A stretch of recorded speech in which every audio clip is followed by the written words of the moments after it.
천천히 시작해 보도록 하겠습니다. 됐죠? 그 아산 관련 구술 자료 수집 사업. 오늘은 김준모 전 고려아연 자유사 KG그린텍 대표이사를 모시고 시민의 눈을 본 현대와 아산에 관한 이야기를 좀 나눠보도록 하겠습니다. 오늘 날짜는 11월 25일 오후 5시입니다. 자, 이제 진행 편에 의해서 이제 구술자, 저는 면담자, 네. 그 아산 정규영은 창업자, 뭐 이런 식으로 좀 정리를 하겠습니다. 일단 우리 구술자 개인 생애에 대해 좀 여쭤보도록 하겠습니다. 그 생년월일과 고향에 대해서 좀 말씀해 주십시오. 저는 이제 1958년 개띠 그 생이고요. 그 다음에 저는 원래 태어난 데는 부산에서 태어났고, 그 다음에 또 한 10년 살다가 목포에서 또 이사가서 목포에서 고등학교를 졸업을 하고, 그 다음에 이제 서울로 와서 쭉 살다가 서울 경기도 쪽에 살다가 그 다음에 이제 그 울산에 온 거는 1996년에 울산에서 지금 거의 한 6, 7년 뭐 정도 살고 있습니다. 그럼 구술자의 어떤 가족 구술자의 그 부모, 형제 자매 몇 남 몇 여죠? 저희는 그 2남 4녀, 그러니까 저희 형제는 2남 4녀고요. 그 중에 몇째죠? 장남입니다. 위에 물론 누님이 한 분 계시고, 그렇습니다. 그럼 어릴 때 좀 가정 형편은 좀 어느 정도라? 굉장히 어려웠죠. 그러니까 원래 부모님 고향이 완도 소안면이라는 섬이었는데, 섬에서 그 어머니 아버님이 결혼을 하시고 먹고 살 게 없어서, 그러니까 55년, 4년인가 뭐, 그때 결혼하셨으니까, 이제 전쟁 끝나고 난 다음에, 먹고 살 게 없어서, 그냥 그 무작정 부산에서 와서 이제 뭐, 하시면서 이렇게 이제 그렇게 사셨던 거죠. 그럼 어릴 때는 또 이동도 좀 많았죠. 그럼 학창 시절 그런 과정, 학창 시절에서 좀 기억 남는 거 한 가지만 좀 말씀해 주시겠습니까? 저는 초등학교를 갔다가 3번 옮겼고, 3번 옮기면서, 제일 좀 서러움을 많이 받았던 게, 초등학교, 그러니까 어렸을 때 부산에서 살았기 때문에 경상도 사투리가, 이제 경상도 사투리 상태 속에서 전라도로 가서 거기서 이제 학교 입학하니까, 애들이 이제, 맨날 놀리고, 책 읽으면 경상도 사투리를 읽고, 그런 것 속에서, 초등학교 때는, 좀 이상한 눈으로 많이, 좀 어떻게 보면은 소외됐다고 그럴까? 어떤 따돌림 당했다 그럴까? 그렇게 많이 좀 살았던 게,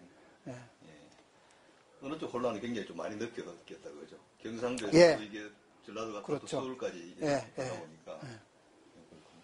지금은 어떤 일을 하고 계십니까? 지금은 이제 은퇴하고 지금 창업 벤처 회사 이런데 조금 재능 기부 차원에서 좀 가서 좀 도와주기도 하고 좀 하는데 그런 일들을 좀 하고 있습니다. 이제 벤처 회사가 좀 잘 운영될 수 있도록 그런 걸 좀 도와주고 있습니다. 개인 건강에 대해서는 다른 문제는 없으시죠? 그럼 구사 개인 경험에 대해서 몇 가지 여쭤보겠는데 울산은 언제 오셨습니까? 96년도에 왔습니다. 그러니까 울산 오게 된 배경이 이제 대학교 다닐 때 이제 학생 운동을 하고 그 다음에 대학교 졸업한 후에 이제 현장에서 노동 운동을 하고 그러다가 이제 그 노동 운동에 대한 어떤 좀 회의도 좀 들고 그래서 노동 운동을 정리를 하면서 새로운 삶을 좀 출발을 해야 되겠다. 그러다가 이제 그 당시 이미 이제 나이가 40세 가까이 될 때고 그래서 이제 취업을 하는 게 굉장히 좀 어려운 때에서 이제 그 선배를 통해서 이제 좀 경력 그러니까 아는 인맥을 통해서 이렇게 하다 보니까 당시 이제 고려아연 회장하고 좀 잘 아시는 선배하고 이렇게 좀 서로 연결이 돼서 그러니까 그 회장님의 낙하산 비슷하게 고려아연에 입사를 하면서 그러면서 이제 고려아연이 기본이 온산의 고려아연이라는 회사니까 그렇게 해서 이제 그때 이제 이제 오게 된 겁니다.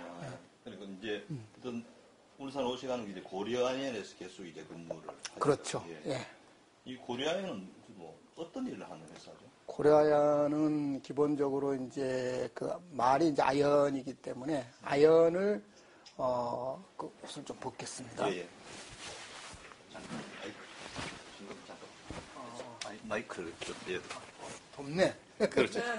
좋습니다. 갑자기 더워지네. 예. 이거는 뭐 옆에 좀 놔버리고. 예.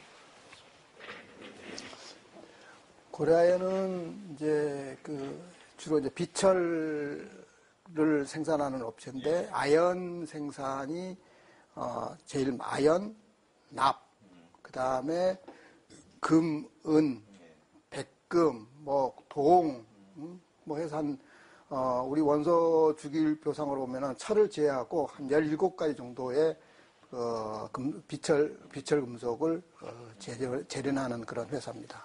사실 이게 우리 온산그룹이 이제 비철금속 단지가 조성되면서 이제 환경 문제 같은 것도 굉장히 심각했는데 우리 구스자 근무할 때는 그런 부분 좀 극복됐는가요? 이게 기본적으로 재련 속에서 이제 스택으로 나오는 게 에소트, 아항산 가스들입니다.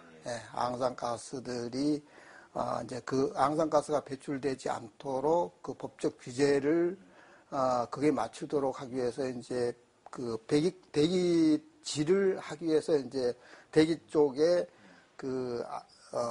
우리 보통 쏙수를 하는데 쏙수 제거 그런 배출 설비를 하고 그 다음에 이제 또 하나는 이제 수질 쪽인데 그러니까 하수 처리장으로 가는 수질 쪽에 이제 중금속들 특히 지금 고려아연하고 같은 계열사인 영풍 석보재련소 같은 경우에는 거기에 비스무드, 카드뮴 이런 중금속 때문에 낙동강 오염된다고 그래갖고 상당히 이슈돼가지고 공장도 폐쇄를 하냐 어쩌냐 하는데 이제 그런 게 환경 문제가 이슈가 되고 지금도 그래서 지금 고려아연은 내부에서는 항시 그런 어떤 위로 대기질하고 수질하고 그런 부분들은 계속 관리를 하고 나름대로 어떤 오염된 그런 게 되지 않도록 방지 시설 이런 것들이 많이 갖춰져 있습니다. 구술자께서는 그러면 이 울산이라는 도시에 대해서 좀 어떻게 생각하시는지 일단 울산 사람에 대해서는 좀 어떤 생각이? 제가 96년도 내려오면서 이제 온산공단을 탁 넘어오면서 하는 생각이 무슨 유배지에 온 느낌이 제일 처음에 딱 들었어요. 공장이 그 당시 밤에 왔는데 공장의 불빛은 참 아름답게 보이는데, 문을 여는 순간에 공단의 독특한 냄새, 이런 어떤 악취, 이런 것들이 96년도만 하더라도 굉장히 심했고, 특히 이제 온산 고개, 넘는 거하고 넘기 전하고 차이가 확 나면서, 굉장히 좀 심했던 그런 느낌이 있어서, 그 당시 공해도시 울산이라고 하는 게, 서울에 있을 때는 르뽀랄지 이런 걸로 이렇게 쭉 봤는데, 실제로 딱 와서 느껴보니까 이제 그런 느낌이 좀 들었고, 그 다음 이제 두 번째 사람들 관계 보면은, 이게 울산이라는 데가 전국 각지에서 다 모여드는 데라고 보니까, 회사 내에서도 각종 향후회들, 조직돼 있으면서 그 향후회들끼리의 서로 어떤 배타적인 그런 생각들, 특히 이제, 이제 제 같은 경우에는, 부산 향후회도 갈 수도 없고, 그런데 이제 고등학교를 목포에 오니까 그것도 부모님 고향이 또 완도니까 호남 항해에 들어가는데 호남 항해를 고려아연 내부에서 보는 것도 굉장히 좀 시각이 안 좋게, 그러니까 그렇게 보는 어떤 그런 좀 뭔가 어떤 노조 강성 세력이고 노조 세력이고 그런 어떤 그 좀 뭔가 그 관리 대상 그런 느낌이 좀 받았고, 물론 내가는 관리직이었지만은 관리직이 그 느낌상 관리직도 그런 어떤 그 좀 시야로 이렇게 바라보고 있고, 그러면 그렇기 때문에 그 이제 향후회 쪽에서 보면은 현장직에 있는 사람들이 이제 그런 피해의식 때문에 오히려 더 조심하고 그렇게 아무런 연관이 없는데, 그리고 뭐 숫자가 얼마 안 돼서 뭐 노조의 영향력도 없는데도 불구하고 그런 피해의식이 있어 향후에도 나름대로 그 좀 그 위축거리고 뭐 그러면서도 또 내부적으로는 향후에 회원들끼리는 이제 그렇기 때문에 더 서로 친밀하게 이렇게 좀 얽히고 이제 그랬던 그런 관계였습니다. 그러면 이제 군수님께서는 울산이 더 좋은 점 한 가지하고 좀 나쁜 좋지 않은 점 한 가지씩 고르라 그러면 뭐로 말할 수 있겠습니까? 일단은 이제 그 뒤에 이제 이렇게 좀 돌아서서 이렇게 쭉 그 보면은 제가 이제 주말에 울산 근교 이렇게 산 이런 데 돌아다니면서 보니까 참 울산 그 근교의 어떤 자연 환경은 너무나 좋다. 참 한 시간 이내에 가면은 뭐 영남 알프스로부터 시작해가지고 뭐 대운산 그 다음에 저기 또 뭐야 그 월요산 뭐 이런 데까지 쭉 주변에 뭐 경주뿐만 아니라 그래서 하여튼 그때는 매주 주말마다 이렇게 그 주변에 산에 또 이렇게 좀 보는데, 그게 일단은 울산의 자연 풍광이랄지 그런 거는 아주 참 그 좋다. 만약에 울산에 공단이 안 들어섰으면 아마 최고의 그 관광지가 되지 않았을까라는 생각도 좀 듭니다. 그래서 그런 부분들은 참 좀 좋은 그런 기억, 지금도 이제 그런 생각을 계속 가지고 있고. 그런 좀 좋지 않은 안 좋은 기억은 어떤 것입니까? 하여튼 이제 기본적인 어떤 배타성들이 있는 것 같더라. 예, 그래서 이제 울산 내에 이제 울산 지역민하고, 그 다음에 뭐 울산 주변에 있는 부산, 대구, 뭐 경북, 경남 이런 데들 하여튼 내부적으로 하여튼 그런 서로 간에 어떤 그 배타적인 부분들이 있고, 그래서 어떤 그런 갈등 구조 이런 거는 좀 울산에 있고, 특히 이제 울산 본토배기들은 굉장히 어떤 배타적인 어떤 그런 것들을 가지면서, 또 울산 본토박이들은 울산을 제외한 나머지는 다 이게 또 그 안 좋은 눈으로 다 바라보고, 그러니까 울산을 그 주변은 뭐 소위 말하면 2등 시민 비슷하고, 이제 그 벗어난 뭐 충청도, 그 다음에 전라도, 강원도 이거는 이제 3등 시민 비슷하게 느끼고 그런. 예. 좋습니다. 그러면 뭐 우리 어떻든 의도치 않지만 어떤 그 세계 잡지에 처음에 이제 울산 현대시라는 어떤 명칭이 한번 올라오면서 80년대 좀 이슈가 되게 됐는데, 그 울산은 현대시는 별칭으로 상징하는 기업도시 이미지를 갖고 있는데, 울산은 만약에 그 잡지의 표현대로 현대시라고 부른다 그러면 거기에 대해서 어떻게 생각하십니까? 시민으로서. 굉장히 그 현대는 동구나 북구 같으면은 현대 야성이라고 이야기할 수 있지만은 그 전체로 뭐 남구 그 전체로 보면은 그걸 울산을 현대가 대표한다라고 하는 거는 굉장히 좀 맞지도 않고, 그리고 또 현대가 울산 전체에 그렇게 기여한 것도 없고, 뭐 동구는 뭐 어떻게 보면 그 현대가 많이 기여를 했을지 몰라도 북구만 하더라도 좀 다르고, 오로지 동구만 울산의 왕국이지 그게 그 울산 전체는 아닌 것 같아요.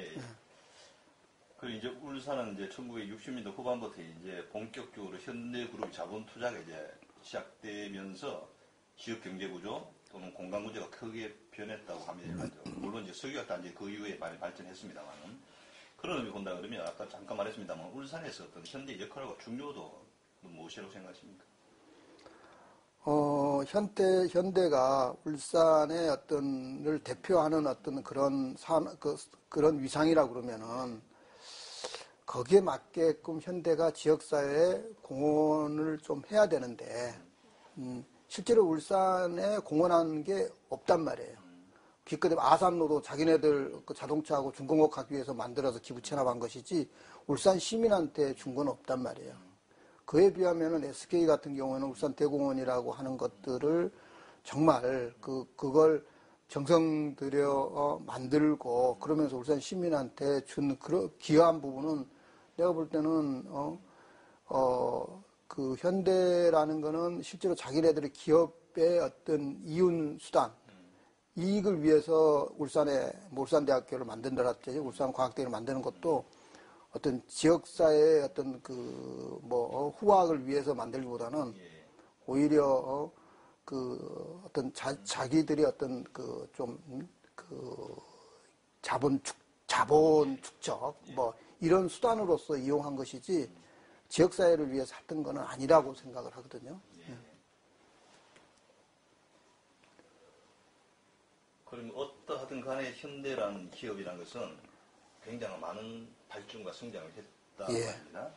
그리고 이 현대공업이 발전하기 위해서던 이유는 무엇이라고 생각하십니까? 시대적 상황이라든가 경쟁의 능력이라든가 직원들의 노력 다양한 부분이 있겠죠. 그것은 무엇이라고 생각하십니까? 저는 이제 어떤 현대에 대한 어떤 그런 울산에 오기 전에 이제 부정적인 생각을 가지고 현대라는 어떤 그런 재벌은 해체를 해야 되고 또 현대의 창업주는 우리 87년도죠. 그때 이런 걸 보면은 굉장히 이제 노동자를 탄압해서 그렇게 해서 문호발식 기업 확장을 했다라고 하는 그런 이미지가 쭉 강하고 그런 생각을 쭉 가지고 있는데 실제로 이제 제가 이제 회사에 와서 고려인의 회사에 와서 회사 이제 혁신활동을 이렇게 쭉 추진하다 보니까 혁신활동이라고 하는 게 결국은 그 회사의 이제 어떤 성장을 하기 위해서 회사의 어떤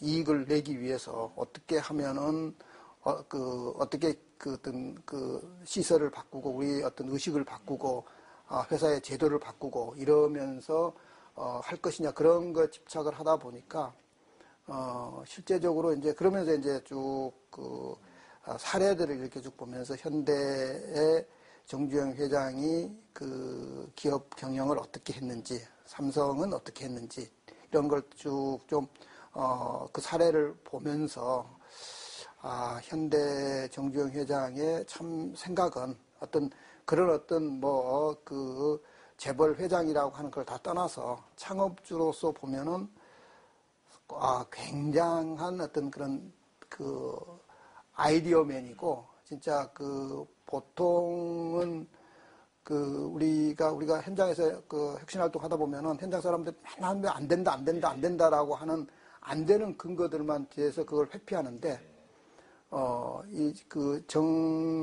창업주의 여러 가지 일기나 어떤 그런 사례들 이런 걸 쭉 보면은 도저히 생각할 수 없는 우리 현대중공업 만들 때 보면은 허벌판 아무것도 없는데 500원짜리 거북선 하나 가지고 수주를 했다라고 하는 그런 거라는 게 그 당시 그걸 가지고 수주를 했다고 하는 것도 믿겨지지 않지만 그런 어떤 발상을 하고 그런 어떻게 보면 무모한 도전이고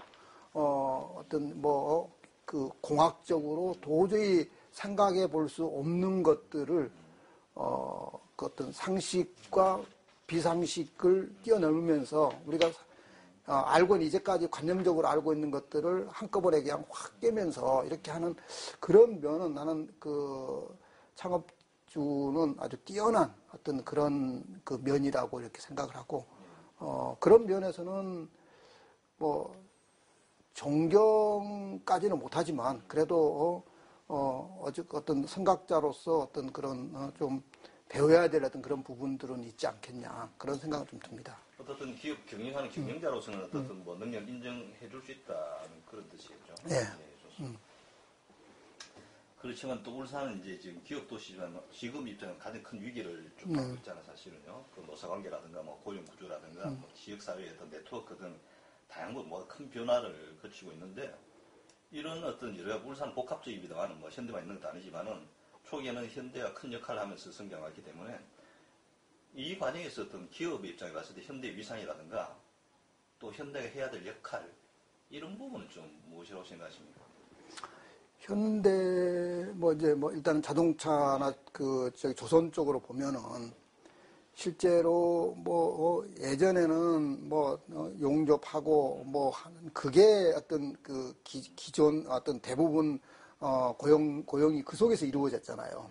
그런데 이제 그런 고용은 앞으로 점점 이제 줄어들 건데 그러면은 해양 조선업 쪽이 앞으로 어떻게 나아갈 거냐 그 속에 이제 울산의 미래가 있고 울산의 또 그 현대 미래도 그 속에 있는데 그런 것들을 어떻게 이제 찾을 거냐 하는 게 숙제고. 네.